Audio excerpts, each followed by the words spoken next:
तो हेलो दोस्तों, आज हम एनएलएम के ऊपर एक एडवांस का क्वेश्चन करने वाले हैं। और क्वेश्चन में ये कहा गया है कि in the arrangement shown in the figure ये pulleys are massless and frictionless threads are light and inextensible block of mass M1 will remain at the rest. मतलब ये कहा है कि जो M1 ब्लॉक है वो रेस्ट पे रहेगा।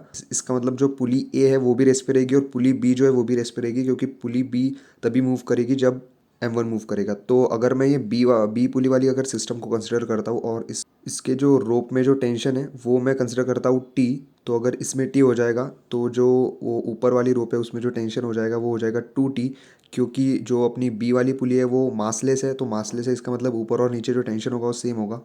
अब अगर मैं बी वाली सिस्टम को कंसिडर करता हूँ, मतलब अभी मैं फ़िलहाल सिर्फ बी वाली सिस्टम की स्टडी कर रहा हूँ, तो टी इक्वल टू मैं लिख सकता हूँ 2m2m3g अपॉन M1 + M2। ये एक डायरेक्टली फार्मूला है। अगर आपकी पुली मासलेस है तो जो ऊपर वाला जो आपका स्ट्रिंग में टेंशन है वो आप directly 2m2m3g upon M2 + M3 लिख सकते हो।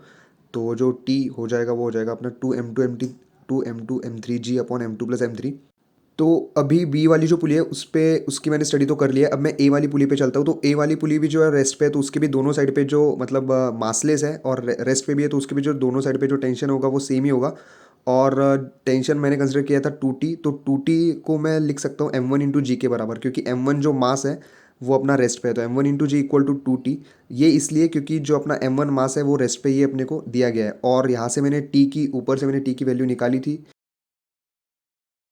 तो यहाँ पे अगर मैं टी की वैल्यू पुट करता हूँ तो टू टू इंटू टी, इसका मतलब वो हो जाएगा 4m2m3 अपॉन M2 + M3। तो 4m2m3 upon M2 + M3 into जी।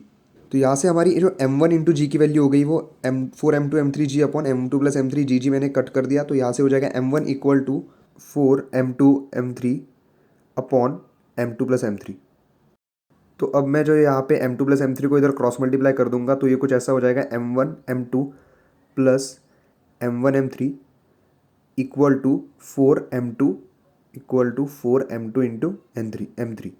अब मैं क्या करने वाला हूँ, मैं तीनों मतलब तीनों को M1m2 M3 से डिवाइड करने वाला हूँ।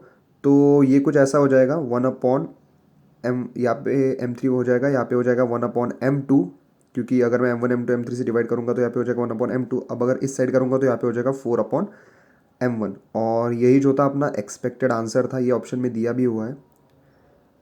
तो our answer is 1/M3 + 1/M2 equal to 4/M1। This is the answer. एक बार ऑप्शन चेक कर लेते हैं वो कौन सा है। तो ये ऑप्शन है बी वाला, 4/M1 equal to 1/M2 + 1/M3।